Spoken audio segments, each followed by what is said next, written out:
Hi lovelies, welcome to my channel. I'm Jasmine. My channel is called For Us and Jazz, and as you can see by the title of today's video, I am going to be doing a final couple predictions for season 13 of Married at First Sight. Now, you may have noticed that I did couple predictions earlier in the season, like right after the honeymoon. I did a couple predictions and it was so funny. I just watched the video. It changed so much. My opinions on the couples and what they're gonna do. And it's like tradition for me. I did a couple predictions for season 11 when I started watching the show. And then I also did a couple predictions for season 12. So before decision day, got to do them for season 13. And we're just gonna get right into this because they've been getting on my nerves. I'm tired of this season already and I'm just ready to see decision day happen because yeah, we already know that most of these couples don't even need to be together. So we'll get the easy people out of the way. I am applauded myself. I said that Brett and Ryan were going to stay together earlier in the year when I did couple predictions. There is no way that they're gonna stay together. Yeah, they don't need to stay together.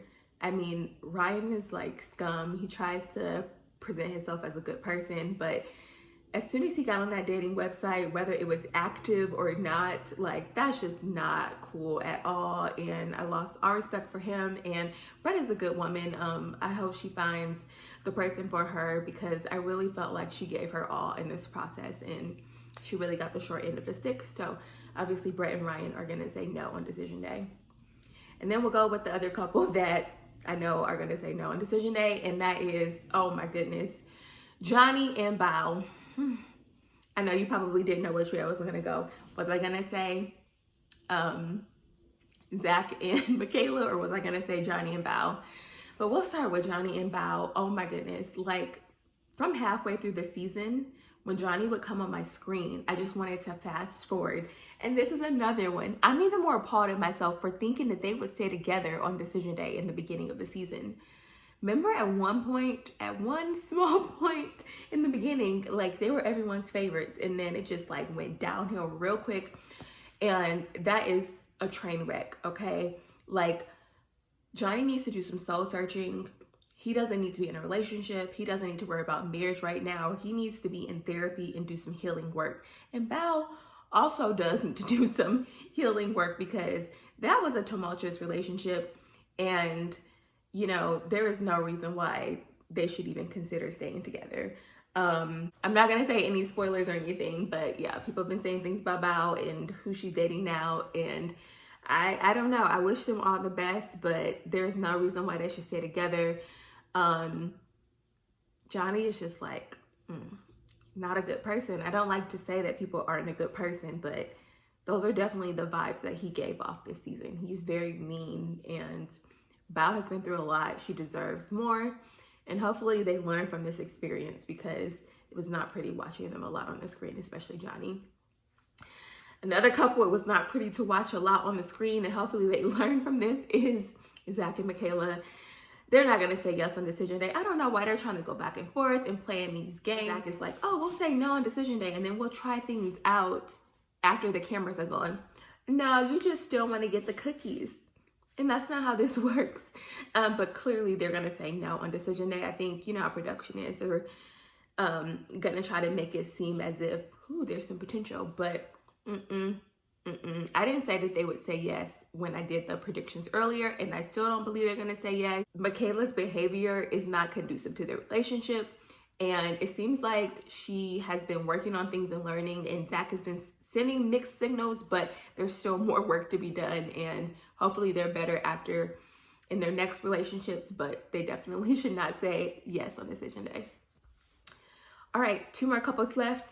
We will go with Jose and Rachel. So with Jose and Rachel, you know, I think they have been, outside of Gil and Mirla, like the most consistent on the show. And that's not saying much, y'all. But I think that Jose and Rachel will say yes on decision day. Should they say yes on decision day? Probably not. Like, it's just too many red flags that have been waving their way. People are saying that, you know, Rachel wasn't wrong for going to her ex's house when Jose locked her out. Obviously, we know Jose was wrong for locking her out, and he was a piece of crap for that. But Rachel, like, the fact that your ex was even an option, to me, that's raising some eyebrows. So I don't know. I think that Jose doesn't listen. Last episode proved that. And like, the whole traveling thing is weird to me. Like, I don't know if they're gonna last long term. Wish them the best. I think they're gonna say yes on decision day. And I also do think that production was probably playing up like Rachel's ideas about like their differences with traveling and stuff and money. But I think they will say yes, and who knows what will happen in the future. But there's some work that needs to be done. Well, with marriage, that's the case anyway, but I digress. And then the last couple is Mirla and Gil. Oh my goodness, the dark horse. Like, they were one of the couples that I had saying no on decision day when I did my first predictions. And now they're like the fan favorites. It's so interesting. It changed so much. And I actually like Mirla. And I think as we've gone on, I think people have seen like Mirla is a good person. She lives the life that she lives, and she has these expectations, and she can meet those expectations. And if Gil can't meet those expectations, then maybe they shouldn't be together. I do think they can come to a compromise. I will say that Gil has started to get on my nerves, and I like him less now. I feel like he is making mountains out of molehills, and I feel like Mirla should be the one that's more concerned about finances, and Gil seems to be the one that keeps harping on things. So I think that is an issue, and if they don't make it, it's going to be because of that. But I haven't been liking the side of Gil that I've been seeing, but I still feel like they have built a strong enough foundation to say yes on decision day. So that completes it. Those are the couples, and those are my thoughts on the couples. Let me know what you think down below. I'm curious to know, and I'm curious to see decision day and what the couples say and their reasonings for deciding to stay together or to part ways. And I'm even more excited to see the reunion and basically where the couples are now, because that's what's important. We know that from season 12. It doesn't matter what they say on decision day, but you know, the year after or so. But this season was a doozy. Oh my goodness. I wouldn't be surprised if like all the couples separate. I try not to watch too many spoilers or anything. But you know, the experts, I'm like, I don't know what y'all were doing with some of these couples. But yeah, we'll see how everything shakes out. Thank you for taking the time to watch my video. Subscribe to my channel if you'd like, and I'll see you soon.